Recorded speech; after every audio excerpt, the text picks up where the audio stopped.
coming to your local police department soon. California-based tech startup advanced AI drones could be coming to your local police department soon. California-based tech startup Skydio has created what they claim is the most advanced AI-powered drone ever built. According to Forbes, the drones are already being used in more than 20 police agencies nationwide, and orders for more aerial devices are expected. So Thomas Brewster, Forbes associate editor and author, is also the author of the article that we are about to discuss. So thank you so much for joining us.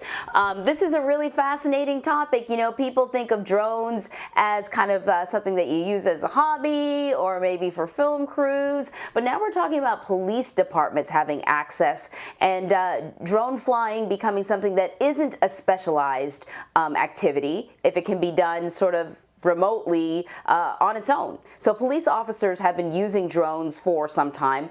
What's the distinction, though, when we're talking about the Skydio models? Yeah, so it's funny you mentioned that consumers were the primary users of drones, because Skydio started off as a consumer drone company. Its chief sell, or its really unique selling point, was that it could latch onto a target, whether that's a car or a person, and automatically follow it. There are very obvious police uses for that kind of technology. So Skydio is trying to take on DJI, which is the sort of big competitor, which already has some self-flying capabilities. But Skydio is receiving a lot of plaudits for being able to dodge obstacles automatically. So it can, dodge trees, or it can dodge whatever obstacles in its way, whether that's a pillar, whatever.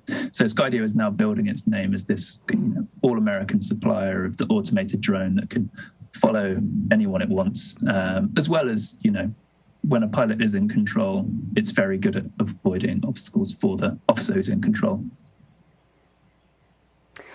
So Skydio started giving some police agencies free drones as part of a company project to help during the pandemic.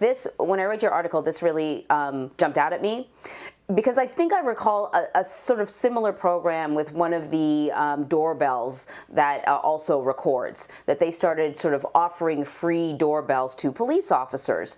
And what happened was kind of like a little bit of a low-grade surveillance organization, in that, people in the neighborhood were able to record what was happening on their front porch. If somebody stole one of their, packages, they would then send that video to police. And it was a kind of relationship that started to get a little too cozy and a little too uncomfortable. So, I'm wondering, what's your take? And should there be concerns about a private company donating, if you will, this equipment that could be used as surveillance equipment to police? I think there are valid concerns about that, especially, when citizens aren't actually ever asked whether they want this technology to be policing them in the first place. I think Skydio was doing it partly because it was, genuinely concerned about police officers being able to do their job during this pandemic, but also because they know that they are so far behind the market leaders, DJI, that they have to start getting these devices out to police agencies now. And yes, if you're a citizen who is concerned about this technology surveilling you without your permission, then understandably you will have concerns. At the same time, these are surveillance devices, but at the same time, they should also be considered as similar to body cameras, oversight for the police, but just in the air. They have the power to do some real good from that perspective. Everything we've seen with the riots in the US over the past year, concerns over police brutality. You're breaking up a little bit, so I'm not sure if we still have you. I know my producers will keep me abreast of what's going on. Oh, I can hear you, though. So I think that's actually a really interesting comparison, comparing the video that the drones can pick up to what you would see on a police body cam. But on a police body cam, it's strictly kind of, generally, we're talking about strictly the interaction that the police officer's having with a citizen at the time, whatever it may be. The thing about these drones and the cameras, particularly as the cameras get better and better, is they can can sort of video sort of wide swaths of an area. I have one of these consumer level sort of drones, and when I was kind of fiddling with it on my street, my neighbor came over and said, "Let me tell you something. If that drone ends up shooting, you know, my daughter in her bedroom, we're in trouble," right?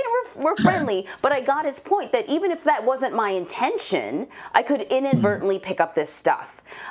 And so I'm wondering if there are any kind of regulations when it comes to police officers using these drones, or sometimes the technology moves faster than the rules and regulations can be put in place.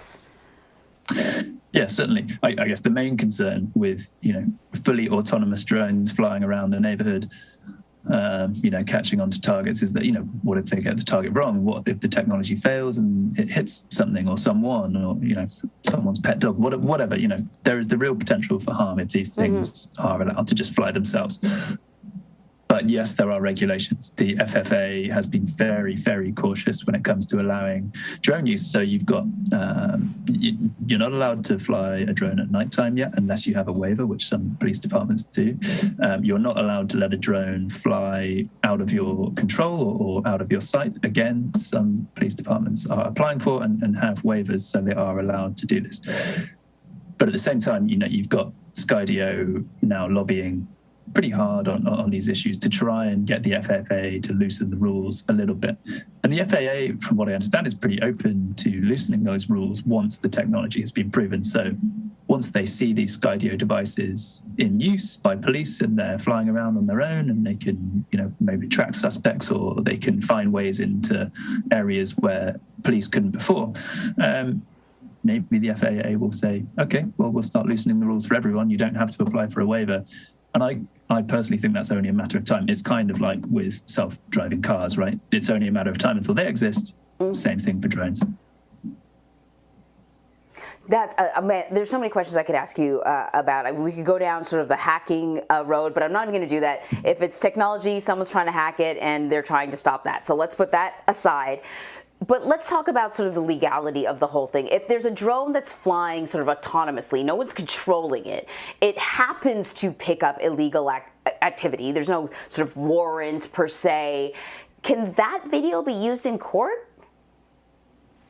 Ooh, tough one. I don't think so, as far as I'm aware. Without a warrant, you shouldn't be allowed. Although saying that, you know, it is just surveillance footage, and that kind of footage is used often.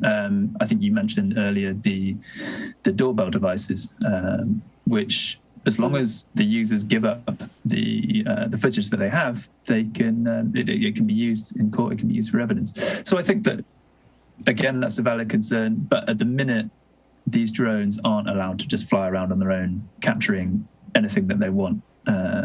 That's a little bit time off. I think when the FAA loosens the rules, then maybe we should start to question about what's allowed in court and what's not.